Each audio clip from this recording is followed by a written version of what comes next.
These newspaper article readings are not for the faint-hearted or the squeamish. If you're at all sensitive, I might suggest these aren't for you.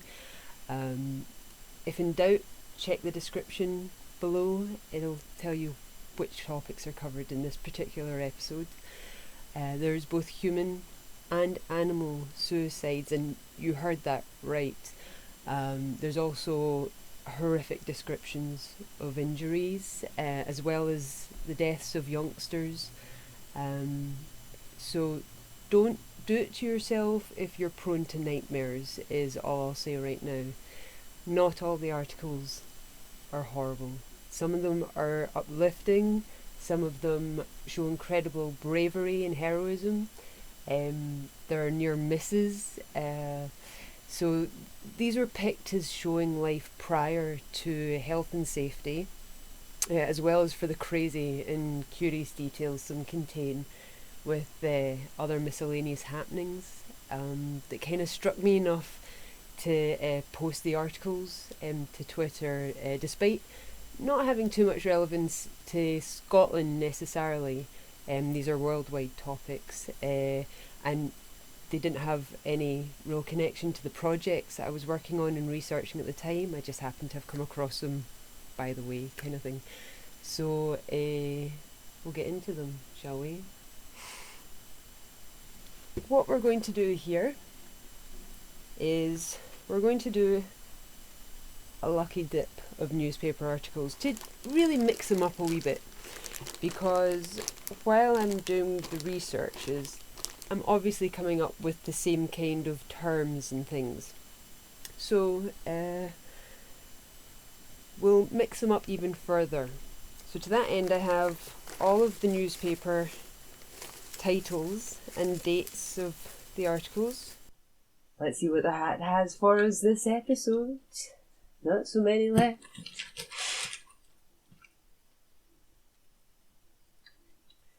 We start with the Dundee Courier for the 30th of September 1897. Okay, this is a good one to start on, actually. This is an article that was highlighted to me by a patron, and I actually have something to go along with this. So, this week's sketch gives us a picture from a photo of Dunning's bellwoman, Mrs. Miller, or Margaret, who is now 75 years of age and has cried the Queen's birthday without a break since 1862. And that's from the Dundee Courier for the 30th of September 1897. So this wasn't the exact article that was highlighted to me. The article highlighted didn't have her name, and we were both very curious as to who she had been. So I found this article which told us that she was Margaret Miller. And I went in search, because it says this week's sketch gives a picture from a photo. But the newspaper doesn't publish the photo. So I went in search of an idea of what this woman might have looked like, who she was, and I think I may have found her. This postcard I obtained, and it's a photo of exactly the right era for Mrs. Margaret Miller.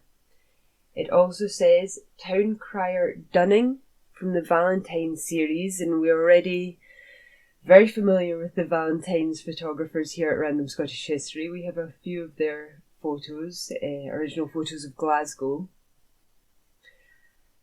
And so I believe that being the right date, the right era, and the right place, Dunning, which is very specific, that I have here a picture of our Margaret Miller. So, I particularly enjoy this article because it sent me on a wee piece of research which I am fairly confident has resulted in us finding the woman we're after. Okay, what have we next?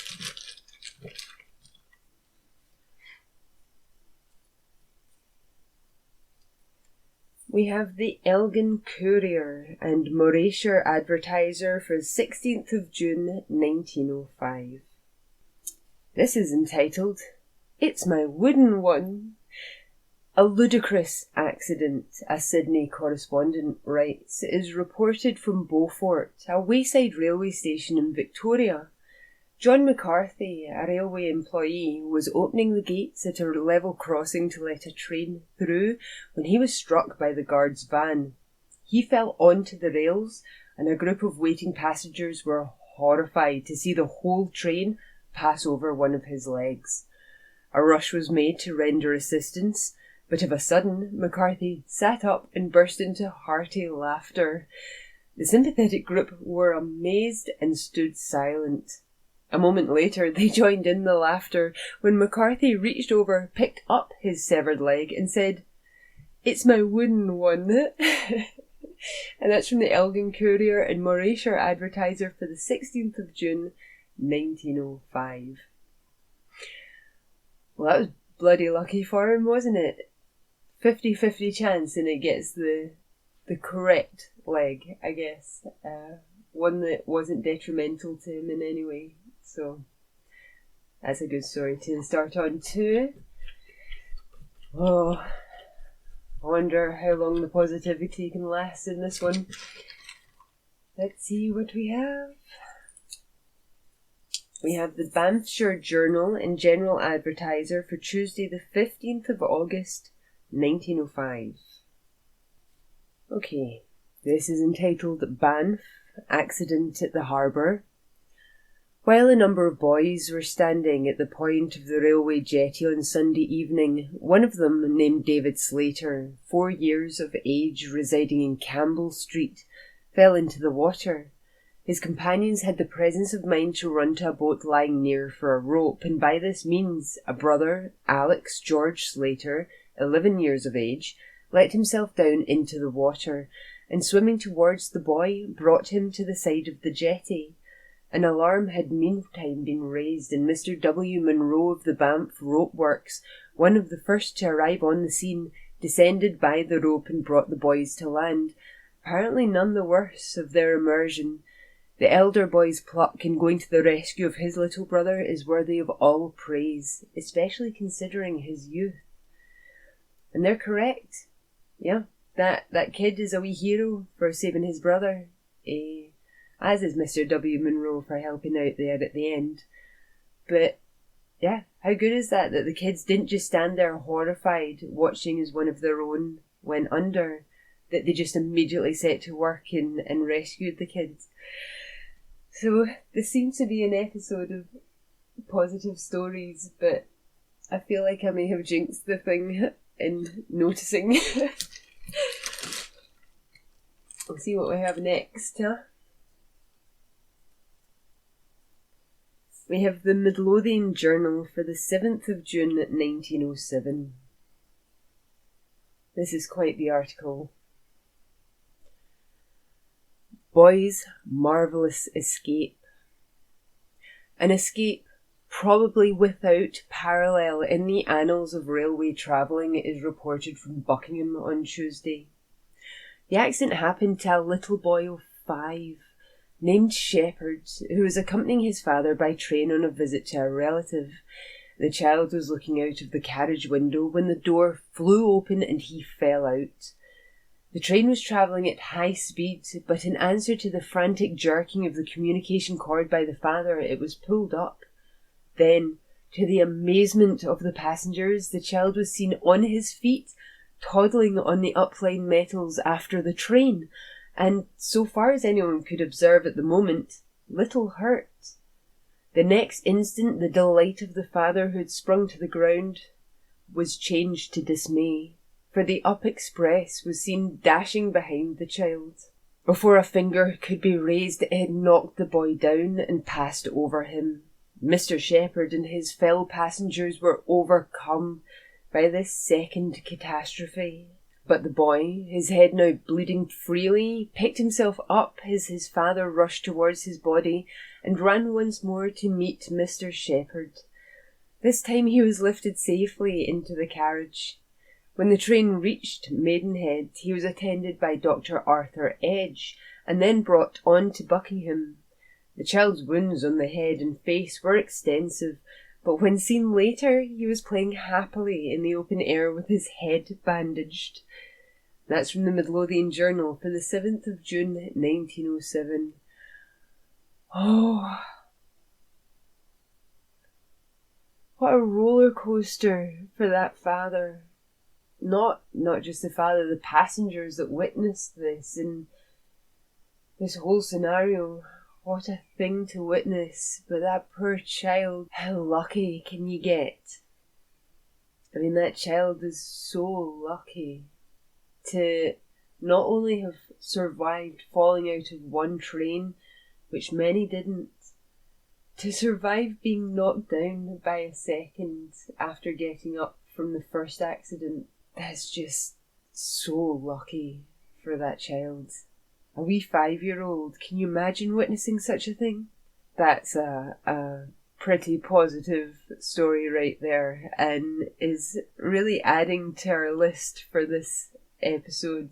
We have been lucky ourselves this time around. Many of you who have caught other previous episodes know it's not always so fortunate for us with the articles that are picked out the hat. So, should we chance one more? I'm not sure that we should. I'm scared as to what might end this lucky wee run of our own here. We have the Edinburgh Evening News for the 27th of December 1905. Well, this is what I was worried might happen. We're ending with electrical engineer electrocuted. An electrical engineer named Alexander Melville was today electrocuted in the station in Stirling Road, Glasgow, in connection with the Corporation Electric Lighting undertaking. Melville was employed along with a colleague named William Scott on the platform from which the high-tension switches are manipulated. These switches, which control a current of 6,500 volts, are not supposed to be touched by the hand, a pole being provided for turning them off or on.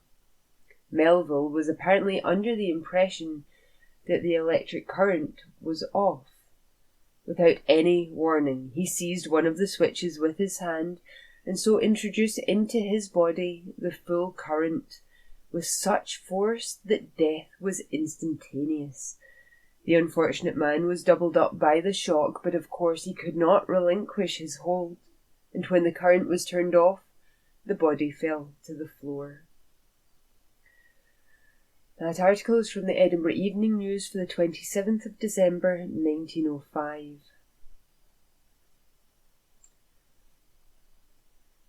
As far as I'm aware, I think to be electrocuted to death in the States, in the electric chair, I think it carries about 2,000 or 3,000 volts.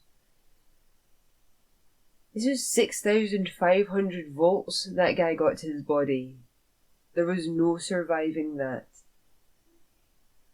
I'm not entirely sure why the switches weren't made to be handled while the power was on. I'm not sure how that wasn't made safer. I'm also not entirely sure what gave him the idea that the current was off. I think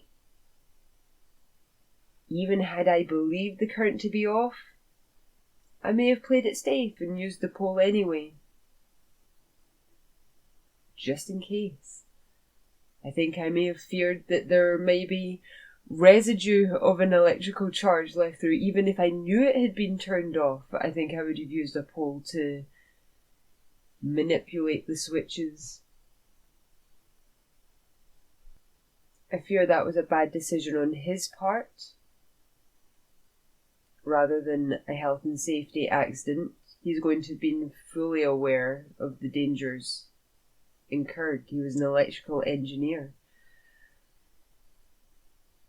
I think that's just a terrible accident due to a lack of foresight on his part, perhaps. But that article, after a run of good luck, ends us, so we may see you next time, which may very well be the last episode. So, take care.